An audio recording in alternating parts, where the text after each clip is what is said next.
This presentation is about three very important topics: salvation, atonement, and original sin. The Nicene Creed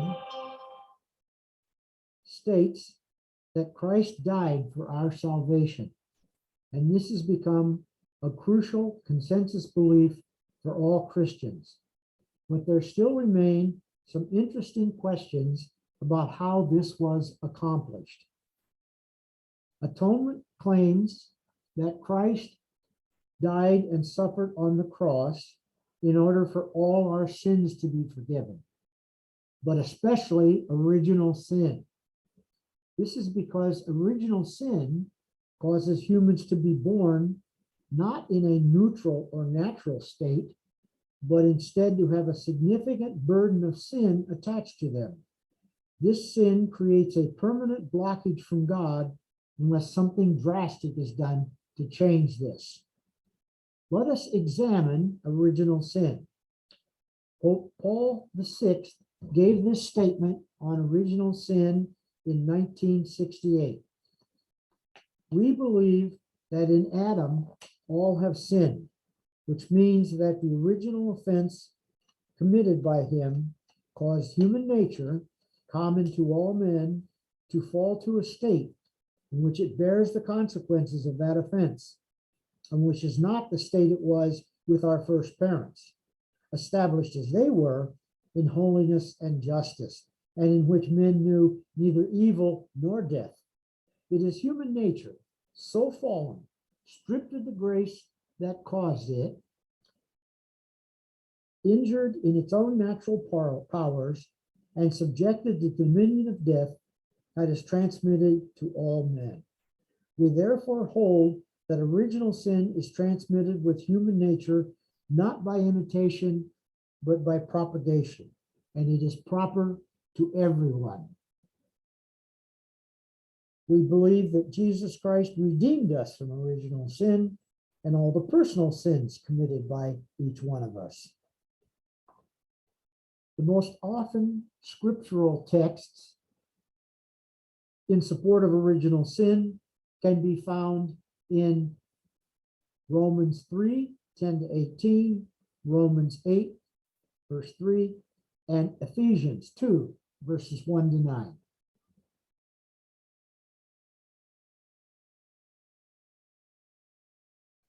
Commonly asked questions about original sin.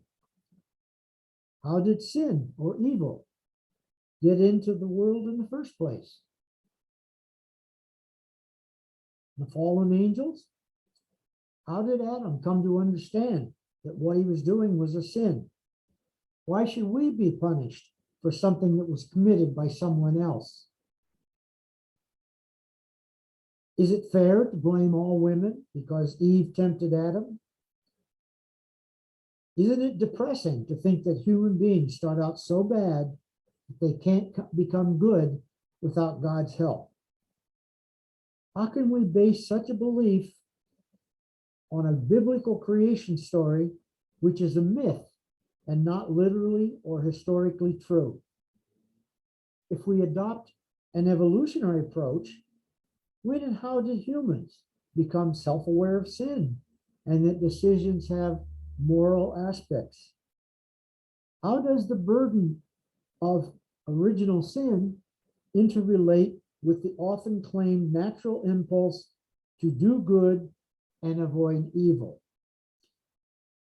How can we accept the belief that all humans born before Christ must go to hell, and even innocent children? One of the biggest problems the Catholic Church faced one of the biggest problems the Catholic Church faced over the years was the problem of children who died before they were baptized. Until the 13th century, the church taught that all unbaptized people, including newborn babies who had died, would go to hell. This was because original sin had not been cleansed by baptism. This idea, however, was criticized by Peter Abelard, a French scholastic philosopher who said that babies who had no personal sin didn't deserve such punishment. He introduced the idea of limbo, a state of existence where unbaptized babies and all those humans born before Jesus would not experience pain, but neither would they experience the beatific vision of God. Abelard's idea was accepted in the 13th century by Pope Innocent III. The idea of limbo was further defined in 1904 by Pope Pius X. And he said, babies dead without baptism go to limbo, where they do not enjoy God, but neither do they suffer, because of having original sin alone. They do not deserve paradise, but neither do they merit hell or purgatory. But in 1992, Pope John Paul II had limbo removed from the catechism. And both Pope John Paul and Pope Benedict XVI urged further study on the concept. In April 2007, Pope Benedict XVI approved the findings of a report by the International Theological Commission, a Vatican advisory body, which found grounds that the souls of unbaptized children would go to heaven, revising the traditional teaching on limbo. The report said there were reasons to hope that infants who die without baptism may be saved and brought into eternal happiness. Parents were still urged to continue to baptize their children, as the Vatican stressed that baptism is still considered necessary to achieve salvation. The report emphasized there are reasons to hope that God will save these infants precisely because it was not possible to baptize them. These changes by the church prompt some further questions. What are the reasons for such hope? What is the difference in original sin for the baptized versus the unbaptized? Are there therefore two kinds of original sin? If we move on to the Protestant view about original sin, the Protestant theologian John Calvin believed that humanity's unbelief and disobedience had so fundamentally changed the human race, that little, if anything, of God was left in it. This is a very strong belief. He said, we are lost. There is no means of help. And whether we are great or small, fathers or children, we are all without exception in a state of damnation. If God does not remove from us the curse which weighs upon us, and that by his generosity and grace, without being obliged to do so. A more modern interpretation by Protestants has said that we're not going to take such a gloomy view of humanity as Calvin, and do not regard mankind as human mankind as evil in essence. They would teach that human beings are fallen and need to get right with God, but they can be saved by God's freely given grace and being baptized. The Orthodox churches actually don't believe in original sin in the way that Augustine did. They don't accept the idea that people can be guilty of a sin they did not commit, and so reject the idea of inherited guilt passed down to down through the generations. The Orthodox interpretation of original sin is that the way in which human beings inherit sinfulness is that human history, culture, and society have created a moral climate in which predisposes human beings to behave sinfully. And as a result, all people need God's help to avoid sin. Now let's look at atonement. There are four major theories of atonement. The first theory is Christus Victor, Christ as the victor. Christ's death and resurrection overcomes sin, death, evil, the devil, everything contrary to God's will. This came from Origen, Gregory of Nyssa, and Augustine, very early scholars in the history of Christianity. This theory was influenced by Greco-Roman culture and had a sub-theory which said the ransom version, which implied that the devil featured strongly in this process. The next theory is satisfaction.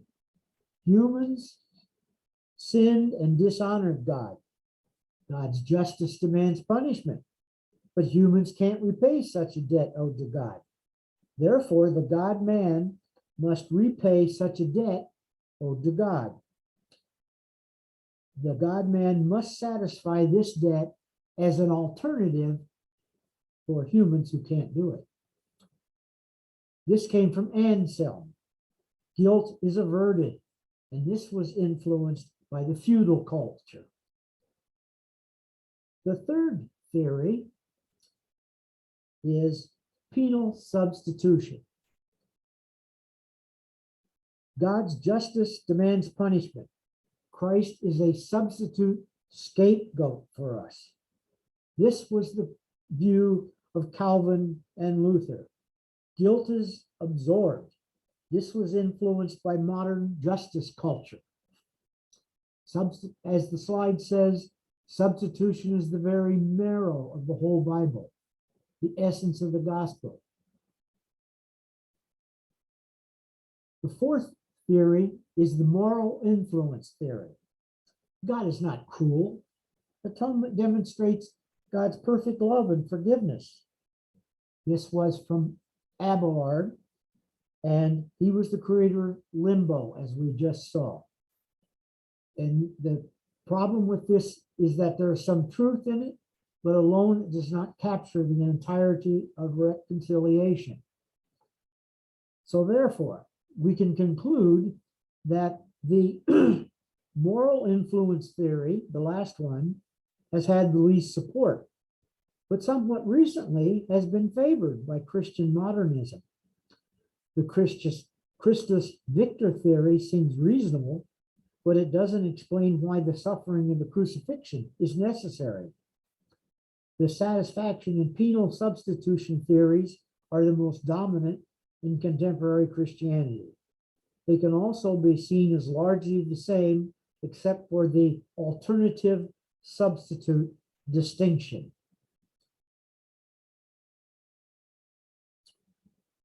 Doesn't it seem that none of the theories are completely or fully explanatory, but that all of them have some believable aspects?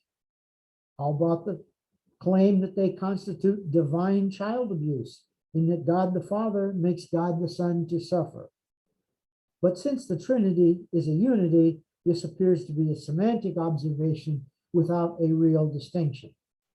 How about the concept that these theories promote violence as a solution? But notice that humans are the ones who committed the violence against Christ. Is it the case that Catholics are obliged to accept the satisfaction theory? Well, the New Advent Catholic Encyclopedia states that there is no thorough and complete theory of satisfaction. For example, both Aquinas and Scotus claim sin could have been removed freely without the need for satisfaction. Doesn't Abelard's theory actually bypass original sin, since he argues that God's love and forgiveness makes any sort of penalty, punishment, or satisfaction unnecessary? In general, how do Christians relate these theories to other important issues, such as the incarnation, resurrection, justification by faith, etc.? In short, we have no clear answer to the issue of atonement.